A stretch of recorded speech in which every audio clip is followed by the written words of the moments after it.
Hello guys, welcome to yet another episode of the Loud Voice podcast.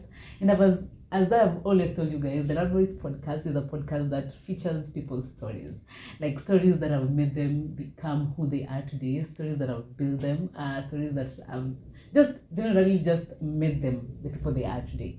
So today guys, I'm happy to be introducing to you another guest, an amazing guest. I don't want to say who he is, he introduce himself. So guys, without further ado, let me introduce you to the one and only Wahenga. Welcome to the Loud Voice podcast. Thank you. Yeah, so It's good to be here. Yeah. Welcome. Yeah, thank you. Like I've said, I've introduced, the Loud Voice podcast is a podcast that features people's stories, the stories that made you. Yeah. Okay, so like in a short way, can you just introduce who Wahenga is to the Loud Voice podcasters? Okay, Wahenga is a poet, a writer, and screenplay writer. Let's say I'm screenplay writer. Oh. So basically, everything I do revolves around writing and performing them. Okay. And I'm a performing poet too, other than just writing. Natoka Kisumu. This is home. Yeah. Okay. So Yeah. what else? Someone atakuja jina yangu No, pia. no, we don't need. No. I know your real name, but we will go with the artistic name. The artistic. Yeah, Wahenga. Why Wahenga, by the way? Actually ni Mistari Za Wahenga. Mistari Za Wahenga. So there's this one time nilikuwa na perform and I'm performing my pieces and you time nilikuwa napenda Sheng, you know. So I'm doing my pieces in Sheng, then after the show a guy comes to me and anasema, hey manzi, hizo mistari zenye umespit, hizo ni mistari za Wahenga. And okay. I'm like, that is when you... That's a good name. So nikachukua mistari za Wahenga. You give credit. The nigga literally give you a stage name. Alinipea stage name, and I've told him, nimwambia funny enough is hata hakukumbuka alisema such a thing. Oh yeah. Yeah. You're the one that remembers. Yeah, and I told the person. Okay. Yeah. How does it feel, sai kusikia umechukua the name he gave you? Yeah, it feels good because it's it arouses interest. Yeah. For example, when I'm on a list, my name usually catches people's attention. Yeah, unakuga, who is Mistari Za Wahenga? Yeah. You know? Yeah. So it's a good name because inanipea, how can I say? And then there's that about it. I don't know how to say it. Like Mistari Za Wahenga. Yeah. You feel, yeah. So I get it. So I actually met Wahenga, Mistari Za Wahenga, at Poetic Hour Kisumu. Poetic Hour is a big meaning that is part of a poetry. What is it again? Poetic Hour. Poetic Hour is a poetry group under the Talent Industry Limited. And so what Poetic Hour does is tunapogana like a monthly events of poetry. Where initially it used to be just 1 hour, 1 hour non-stop poetry. Then after some time watu wakaongezeka and the performance wakakuwa wengi, so it's more than an hour. Okay. So it's basically a new poetry and music monthly event, or whenever there's a show, inaweza kuwa ni hata twice in a month, but that's it. Poetic Hour, it's a poetry event. Poetry event. Yeah. So in these three, hizi zote zenye umesema, you're a writer, a script writer, film, a film, and a poet. So and a poet, which one do you major on? Which one do I major on? Writing. Writing is what pays my bills. And I love poetry, so I basically use writing to fund poetry because poetry apparently doesn't pay. Yeah. So in Kenya it's still not that poetry. So I love poetry, like mimi napenda poetry, performing it. But something has to give. Something has to feed you. Yeah, I get it. Yeah. Okay. So Wahenga as a poet. Yeah. When did you realize you could do poetry? Well, I've been a poet for as long as I can remember. I remember nikiwa high school. So najua watu wako na mademu wao, so wananiletea na waandikia vibes kwa ulikuwa that guy? I was the guy. And I never used to like breakfast. Unajua unaletewa hapo bread, unaletewa hapo mandazi. Yeah. So I'm the one writing and and happily ever afters and bird flapping their wings. So I was the guy. So you ulikuwa mnangojaga times zinaitwaje funky. funny enough is me call him to behind the scenes. I make, can I say quotes in quotes, careers with the ladies. Oh yeah. And so that was high school. Then after Form 4, and I didn't know I could perform them. So after Form 4, so I started altering this style of poetry to be more of a, poetry in a song and the poetry which is performed quite different. You have to use some stylistic devices in the humor to grab the audience's attention. Yeah. So that's where I made Poetic Hour. That was in 2014. I was just 19-year-old then. And so I started performing poetry, and I remember I won my first award. There was an event in there was a award in Kisumu. I can't remember the name, but I think a Reporter Award. So within my first year, I won the best spoken word artist. Damn. Tulikuwa na Juogi, if you know Juogi. Oh yeah, original members of Poetic Hour. Janabi. Oh yeah. Apesi, the CBK band. Those were members of Poetic Hour. Jumadi, so nice. Soul Freak. Jumadi Accord. Actually, Poetic Hour gave ilipea watu almost all artists from Kisumu. Oh yeah. Started from Poetic Hour. Any artist you can imagine of. There was music. There was Apesi, Apesi. Yeah. There's Jumadi. Jumadi back then alikuwa naimba. Tulikuwa tunamwita Adele because she used to love Adele. Oh yeah. She didn't even know Kijaluo. Yeah, so basically that's just under Poetic Hour. I don't want to dwell so much onto it. Yeah. But Poetic Hour has been the birth of so many solo artists. Oh yeah. Like one of you. So which has been your biggest stage? Like your biggest stage? Depends. My Poetic biggest stage in terms of payment or no, like that stage that you've gone to, hata kama payment ilikuwa kidogo, but you're like, I am here. My biggest stage was in Tinda, Kopi City. That was in Kampala. We went and took poetry to Kampala. That's the only memory will live with me for a very, very long time. Yeah, I totally cherished. Nataka sasa hiyo journey yako to now being this Wahenga now. Wahenga. Yeah, right? From the time you started. Umesema from nini, but there's a time you started, like ulijua, now this is it for me. You can be doing things like, I remember when I was young, I could talk so much. And then when people were asked to go in front, I was always like this. I didn't know I wanted to be a journalist then, but there comes a time that now I knew this is what I wanted. So when was that moment for you? The journey of becoming a poet. Well, the journey is very, what can I say?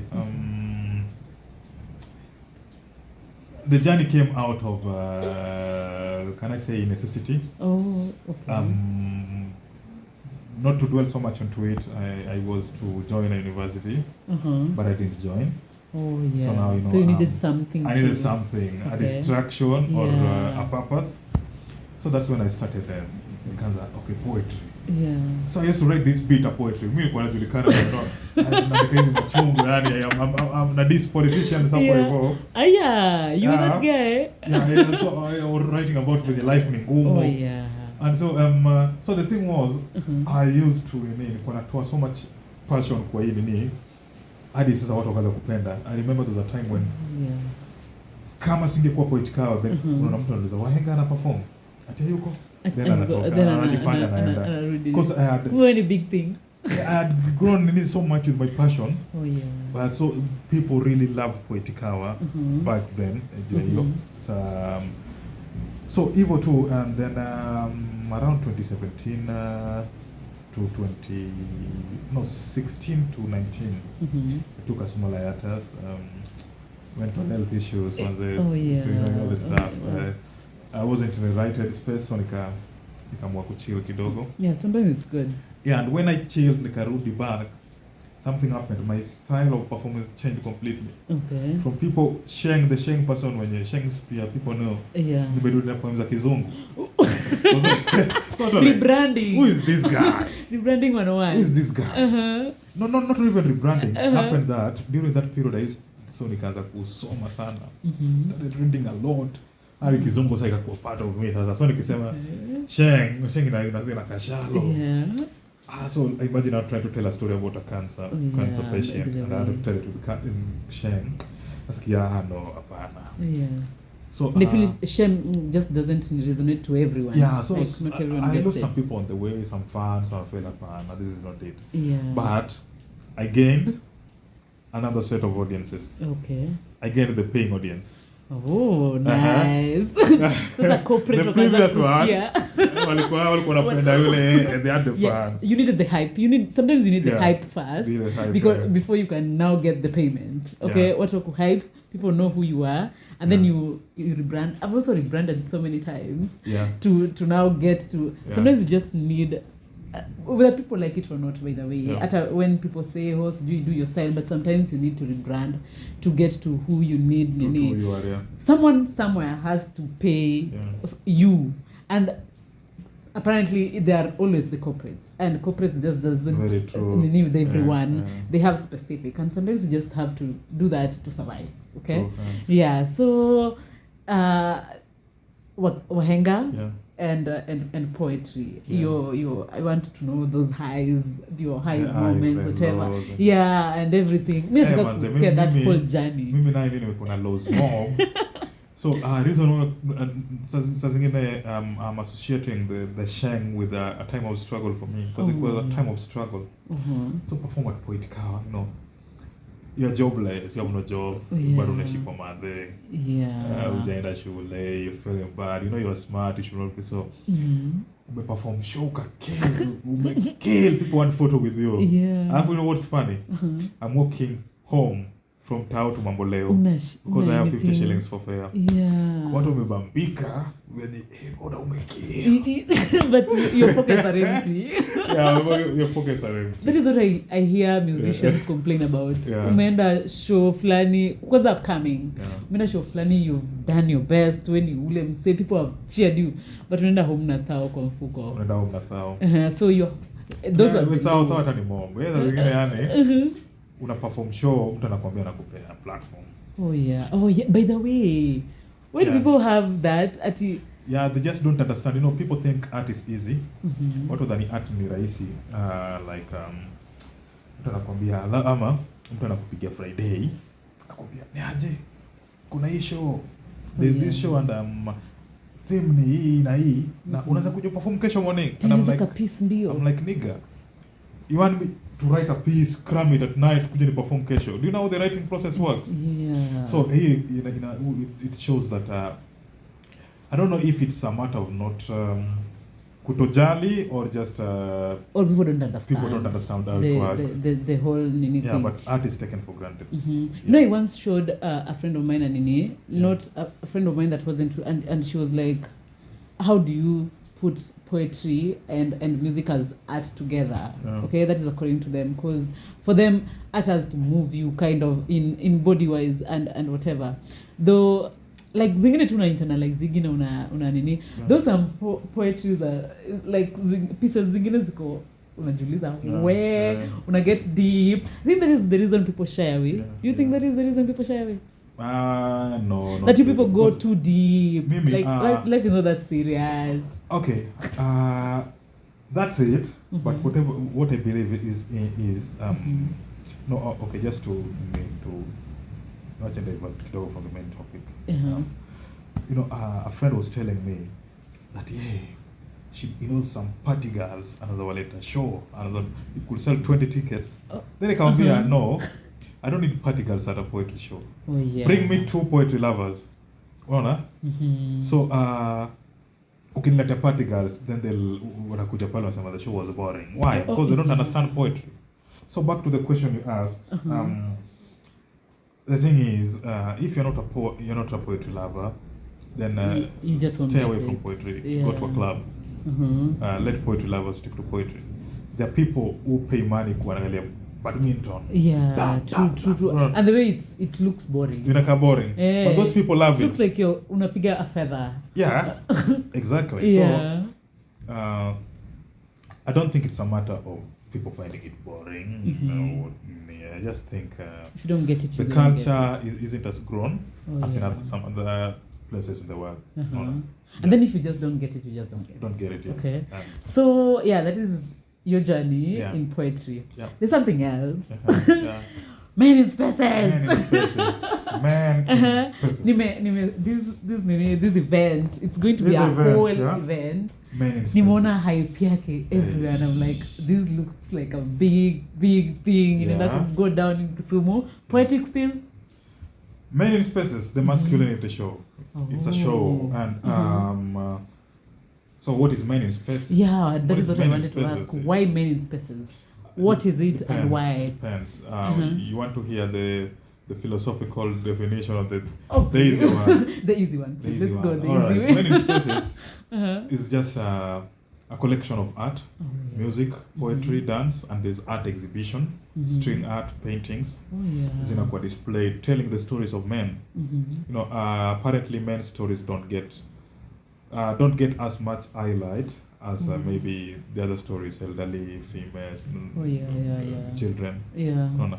So what Men in Spaces does is, unajua venye hakuna kina Amerix hapo, don't do this. Yeah. Sisi hatuleti hiyo sasa. So tunachia Kibe YouTube, tunachia Amerix Twitter. So what we do is tunaifanya na art, because art is what we understand. Oh yeah. No, if a man is heartbroken, hatakuja tusema venye the man is heartbroken. We'll come and tell it in a poetic form. Unaona? So we entertain as we talk about these relevant themes, things affecting men. Okay. Things that make men. So that is Men in Spaces. Yeah. So meaning it's going to be an all men kind of event. Ama everyone is allowed to come? Everyone is allowed. I have 4 female performers because if something affects a man, it definitely affects a woman. For example, if a man is maybe weak-minded, not weak physically, then he'll tend to go physical, then upon the domestic violence which means women are affected, or absentee fathers, it affects the children. So if I have females, for example, there's a lady coming to perform a piece about how he loves the dad. It's a dedication to the dad. So you see, so Men in Spaces, men, and everything that revolves around it. Everyone is allowed. So your pieces have to be tailored to any men. Exactly. Kind of. Okay. Yeah. That is nice. Yeah. Why did you choose this time to bring it up? Because I'm a product of evolution. Mimi nimevolve sana. If you see me 2 years back and you see me now, there's change. So I resonate so much. Good change or bad? A lot of good changes. Okay.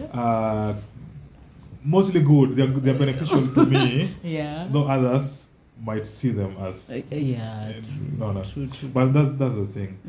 When people can't benefit from you and manipulate you, they start to say, umechange, Buddha umechange. Because unapata some years back alikuwa anaweza kuja kwa sofa yako yake mguu. Oh yeah. Na viatu. Now you tell them. You bros, nyinyi mabros, nyinyi mabadi, but sasa yeye kijana atoa mguu hapo. Yeah. Buddha umechange. So it's just the changes that happen to men. Okay. So I'm someone who has changed a lot mentally, physically, and lot. So I feel like I'm in a better position to tell the story of men. Okay. Yeah. Not a self-appointed men's leader, but just a mouthpiece for men. Okay. Yeah. I thought you were the self-appointed advocate for men. But you can always do what you can do in your own space, in your own little way. Yeah. So I have another burning question. All right. Because the moment I got your nini, I decided to. For me, it was like just another event. Okay. Right. Now is when I'm understanding what it really is about. For me, it was just another event. So I took it. Nikaka, what's up?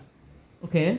And then there's this chick that asked me, Men in Spaces. So I gave her a definition that I thought was it at advocating for men and whatever. And she asked me a question. Like, are these the kind of men that we're not I'm not judging. I'm just so you skip unaniongelea show yangu but it is a safe space. She was like, are these the kind of men that want to take the shine away from women fighting from their cause? Let's just say the truth. For example, right now people are always like, Black Lives Matter, and then it comes in White Lives Matter. It takes the focus from what was important. Okay, to something else. Now you dilute what you're fighting for. So, like women right now are needing women empowerment and whatever, women taking spaces, and then now you come with men in spaces. True. So just no. shed light okay, to it's to not a it's really- not about taking the shine from women. It's about there's a rapper called Immortal Technique. So Immortal Technique says okay, my revolution is not born out of hatred for others, Oh, yeah. but the love for my own people. So if the love for my own kind makes you feel intimidated, then that's not my fault. Okay. You know, I could advocate and tell men, see, we bana, mbona kuna girlfriends watano unapea pesa, unaribu pesa, chukua pesa usave kwa account. Yeah. And there's a female somewhere will feel offended, manzi, ujamaa Yeah. sema nini, this guy is toxic masculinity. Yeah. But it's about... But there's also another chick who will say, but there huyu anafunza mwenzake Exactly. ku see the bigger picture. Exactly. Yeah. So that's the point. The point is just trying to share my stories, because me nimekuwa na stories. Mi buda, mi anaweza kuandika heartbreak, stories za heartbreak, naweza kuandika stories za kusota. I got stories. Yeah. So sometimes I feel niko in a position and some boys who are younger than me. Oh yeah. Unaona yenye unaenda kumess. Not to this one gonna mess. Second, just to give you a short background. So there's a time I used to be very radical about WhatsApp status. Radical very share don't this kind of guys don't do this. Don't date this kind of kuna women. criticize. And some of them are men. Because at that point they're in love. Buda wait for a day nini. And then Ni upendwi nakula humble pie. Alafu about a month this guy calls. Mistari Za Wahenga Umezuka. mazee It's kuna bad. story. So huyu jamaa alikuwa ananiambia ati niache ufala amechezwa. So he calls me because I'm the only person who addresses the thing on her face at the moment. Oh yeah. Hola. Yeah, so I feel no other people talks about it the way I do. Okay. So I based my existence, I gambled my existence out on one thing, that's masculinity. Okay. And I decided to make a show about it. But I also believe you learn best when you experience it. True. Yeah, you can either learn two ways. Yeah. You learn through seeing what is going around, or you learn through an experience, personal experiences. Do you, like, sometimes I listen to people, I love telling stories as they explain my questions. I listen to people tell me, I know people your age, you still don't get it. Yeah? You need to go through these things. Me, right now, I get it. And I'm like, please. Please, can you just let me also live my life the way you lived yours? Because trust me, someone was telling you somewhere, don't do that, but you did it, learned from it, and then you need me. So I believe personally, I want to go through that whole process. I'm just trying to filter from it. All right. Though kuna places ukienda, yes, someone can help you, yes, but ukona kanini, sometimes you let. I get it. Some of the best life lessons that I talk from what you've experienced. Yeah. But so the problem is you might not recover from the experience. Oh yeah. Where did you inject you and then you die from overdose? YOLO, you only live once and you die. So if there's a possibility to prevent something, then we could prevent it by talking to the other person. Akiamua hata kujiexperiencea poa. But so let them experience. If you can help, you can also help. Okay. So as we try to wrap up, kidogo, because I want to know, when is Men in Spaces going to take place? What are some of the acts that are going to be there? Because some people need to hear nanaenda kukua hapo before they decide. Sasa umesema people are waiting, wahenga yako hayuko. So when is Nini going down? Men in Spaces. Where? Okay, for those watching in 2027, you're too late for the event. It happened in 2022. Yeah. November 16th, 2022. At the Mirage rooftop. Mirage iko Garissa Lodge. That's when we are going to have Men in Spaces from 5 to 10 p.m. Kisumu, not Nairobi, not any other town. Okay. It's YouTube there. I forgot. Even I have a wider whatever. Actually, my ninis are not really from Kisumu that much, but I have those from Kisumu. Very loyal. All right. Yeah. So on the 16th of December 2022. Entrance fee or no entrance fee? Entrance fee is 500 shillings. 500 shillings. Yeah. Hiyo haitoshi kuota ya mzinga. Natusha kuota ya mzinga. Kuota ya mzinga ina range 350 hapo to 400. siongei about hizo kuosha watu kwa mochari. I'm talking about pole basi. Unanyaibisha. Pole. Okay. We are sorry. So yeah, Wahenga, we are coming to an end. We are wrapping up, people, because we have gotten what it is, his journey in poetry, what poetry has meant for you. So yeah, but that is what I want to know. What are some of the Nini's poetry as need you from, like, as we wrap up? Like mimi, let me say, I came into Nini juu niseme aje, mind relax to the shit that you really, and we're young people and you get into things and whatever. Do you believe poetry as niseme aje protected you from some things? Yeah, poetry definitely imenisaidia from a lot of stuff, because there was a time when ilikuwa my only outlet, unajua, so nienda mahali and write, so when I'm done writing, rage imetoka, because I think if kama uko depressed and you don't have an outlet, then it might lead to suicide. But so you see, I had an outlet which was writing, and I had another outlet, I performed them to people. So you realize people love you, watu wanakupenda yani, then unaweza kupata a sense of belonging. So poetry inakupea a sense of belonging, because I feel okay, I'm facing struggles, but these people come here to listen to me. So definitely I must continue doing this. Then with time when I realize it becomes a part of you, start to look life in a positive manner. So that's what poetry has done to me. So like hapa Kisumu, as a poet in Kisumu, do you people support like upcoming? We do. My event, ukiangalia Men in Spaces, like nimetoa poets and watu one a lady from Eldoret, never performed in Kisumu before. Zawadi is not so. Zawadi anakuwa gani ni Kakamega. So I'm introducing her. Nilimwona Pal. Pal na niliona. So what I basically do, I'm a very, very believer in talents. Like nikiona I meet someone, I met we were at a workshop with you, and I met this guy. Pencil artist, and anaitwa Jemo. And so I talked to Jemo, nikamwambia, hey, mimi nakupea platform. Unaenda kuleta. Normally people charge for exhibition. Kuleta exhibition, because I could ask you for 3K ukue venda kwa show yangu. But then I say no. Bring your artwork. So you're going to decorate the hall where we'll be performing with your art pieces. At the same time, someone after the show atakuja kubuy, I'm sure of that. So it's a win for you either way. Jemu is a very young pencil artist. And he's so good at what he is doing. Like, I wish I had come with an hapa to show you people what he's doing. And we hope we will meet him at Men in Spaces. So Wahenga, that is all I had today. I wish you could continue. Like I feel like there's still a story here. There's a story here. So we can always, because it goes in series and whatever. So we can always get another time to bring you back. So Wahenga, I'm wishing you all the best on Men in Spaces. I'm going to be there. I want to be there. You have to be there. And I want that t-shirt too. So you come out to tupatia cup. No, let's not go there. But anyway, guys, that is all I and Wahenga had for you today.